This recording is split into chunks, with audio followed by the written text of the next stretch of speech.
Hi, I'm Jennifer. Welcome to my kitchen. I'm canning beans today, so I just wanted to show you how easy it is.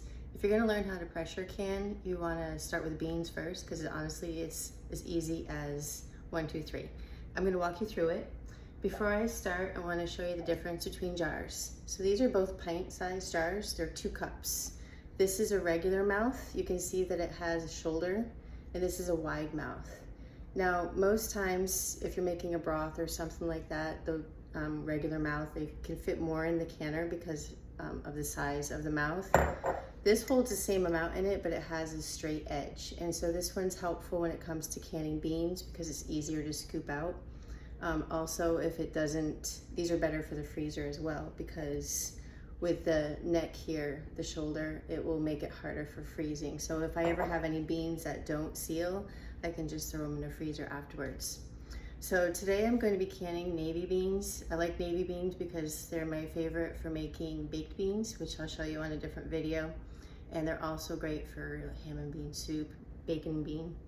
So all it is taking, I took 2 pounds of navy beans, dried navy beans from the grocery store, put them in water, and I don't have to soak them. That's the cool thing about pressure canning.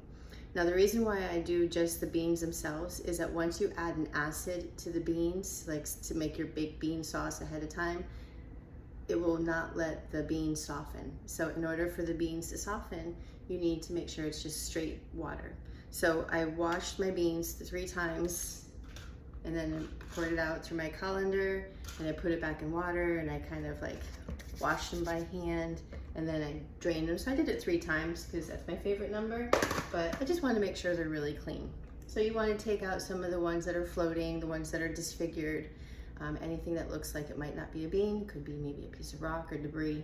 Just keep your eye out and take out anything that doesn't look right. So again, with the materials for canning, this is a funnel.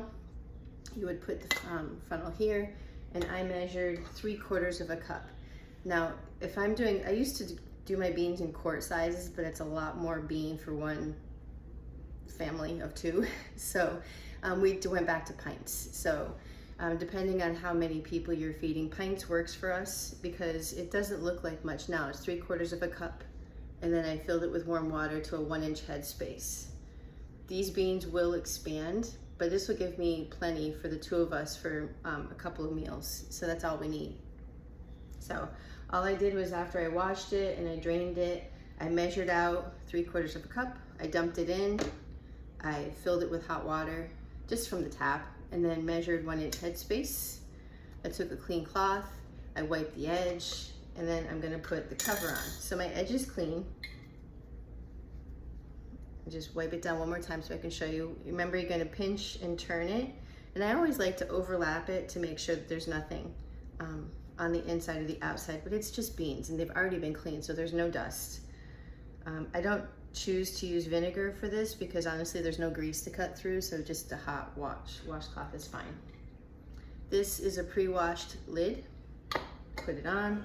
Now these are raw packs, so I'm not using hot jars. The hot water is just from the tap, so it's not gonna have any shock. Finger tight, remember, not too tight, not too loose, Goldilocks just right. My canner can fit 7 pints, so it is in now. And what I'm gonna do is I have my timer. For pints, it's 75 minutes. For quarts, it's 90. This is the cover of my pressure canner. I use the Presto Precise because it's so user-friendly. It beeps when it's ready for each stage. So there's a seal in here that I take out and I wash, but I'm gonna make sure my seal is good because pressure canning is not pressure canning without a good seal. And you can see here, there is a vent right here. This one's gonna stay open for 10 minutes, reaches to a boil, vent it for 10 minutes, and then I'm gonna, it's gonna beep. I'm gonna put on my cap to close the vent. It's gonna reach pressure.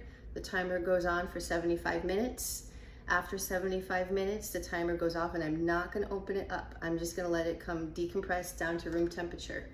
You do not want to open it before the little, just like the turkey is done, there's like a little button there. You see how it pops up? That button right there, if it's up, it shows that it's under pressure.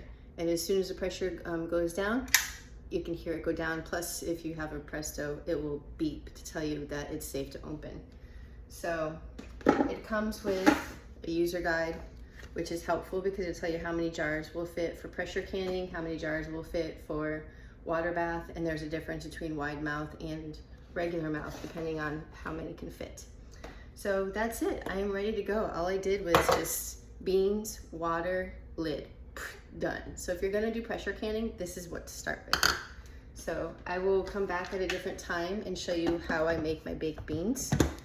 I'm just going to put my lid on, I lock it, I lock the top, and I'm gonna push. And that's it. Thank you for joining me. Have a great day.